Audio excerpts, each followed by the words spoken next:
আমি জাতীয়তাবাদী ছাত্রদল থেকে আমার ছাত্র রাজনীতি শুরু। আমি 40 বছর আমার দীর্ঘ রাজনীতিতে।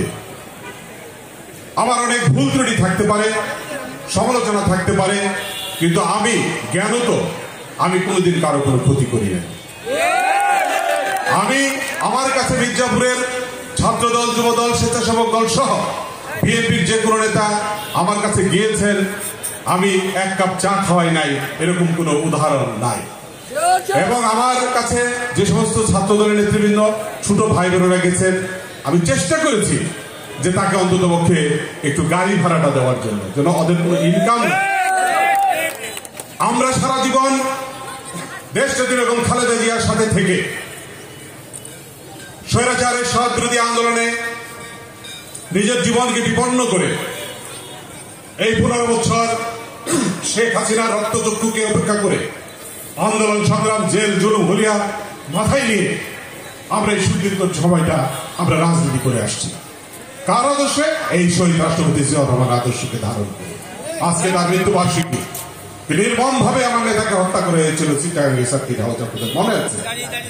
সেই নেতাকে আজকে আমাদের যা দিয়ে গেছে, আমাদের জন্য যা উনি রেখে গেছে, আমরা সেটাকেই লালন পালন করে চলছি। সবচেয়ে জনপ্রিয়, বাংলাদেশের সবচেয়ে সৎ নেতা ছিলেন বীর মুক্তিযোদ্ধা, সেক্টর কমান্ডার, স্বাধীনতার ঘোষক শহীদ রাষ্ট্রপতি জিয়াউর রহমান।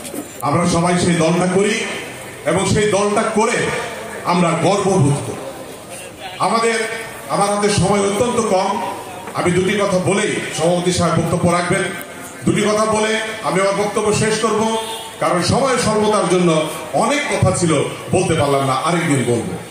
আজকে শুধু আমি মুক্তিযোদ্ধা সাদেক ভাইকে বলি, 56,000 বর্গ মাইল স্বাধীন করেছিলেন রেকলেস রাইফেল কাঁধে নিয়ে। মির্জাপুরটাকে স্বাধীন করতে পারবেন না? অবশ্যই পারবেন। আমরা আপনার সেই মুক্তিযুদ্ধের চেতনাকে ধারণ করে আমরা ঐক্যবদ্ধ ভাবে এই অনাচার স্বৈরাচারকে মির্জাপুর থেকে উৎখাত করবো। কোন চাঁদাবাজ, কোন মিথ্যাবাদী জায়গা বিএনপিতে হবে না। আমি শেষ কথা বলে আমার বক্তব্য শেষ করছি। আপনারা শহীদ রাষ্ট্রপতি জিয়াউর রহমানের সুযোগ্য উত্তরসূরি, খালেদা জিয়ার উত্তরসূরি, আমাদের ভারপ্রাপ্ত চেয়ারম্যান, আমাদের নেতা তারেক রহমান প্রতিদিন কি বলছেন? আমাদেরকে বলছেন আমরা যেন কোন রকম খারাপ কাজে না যাই। তিনি আমাদেরকে বলছেন আমরা যেন চাঁদাবাজি না করি, আমরা বিএনপির দুর্নাম হয় এরকম কোনো কাজ যেন না করি। আমরা সেই পথে আছি, আমরা সেই পথে আছি। আর যারা এই দলকে নাম ভাঙিয়ে রাতারাতি নিজের পেটকে ভুঁড়ি ফুলিয়েছেন, শরীরে চর্বি জমিয়েছেন, তাদের উদ্দেশ্যে বলি, শহীদ রাষ্ট্রপতি জিয়াউর রহমানের ছেলে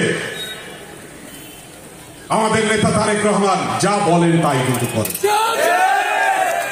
উনি বলেছেন আপনারা যাই করেন 10 দিন পরে হোক, 15 দিন পরে হোক, আমার কানে সেটা আসবে এবং সেটার উপযুক্ত বিচার ইনশাআল্লাহ তিনি করবেন। আজকে আমি আমার বক্তব্য দীর্ঘায়িত করবো না, আপনারা সবাই ঐক্যবদ্ধ থাকবেন। আমি আমার হৃদয়ের অন্তরস্থল থেকে আপনাদেরকে আমি ভালোবাসা জানাচ্ছি, শ্রদ্ধা জানাচ্ছি যে আপনারা আমার জন্য এরকম গরমের, তপ্ত গরমের মধ্যে আপনারা আজকে ছুটে এসেছেন মির্জাপুরের এই জনপদে আমাদের কথা শোনার জন্য।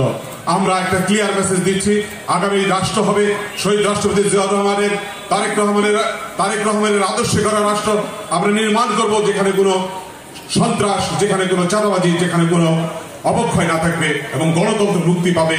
যে গণতন্ত্রের জন্য আমরা রক্ত দিয়েছি, যে স্বাধীনতার জন্য আমরা রক্ত দিয়েছি, সেই গণতন্ত্র এবং স্বাধীনতাকে সমুন্নত রেখার জন্য আগামী নির্বাচন অত্যন্ত গুরুত্বপূর্ণ।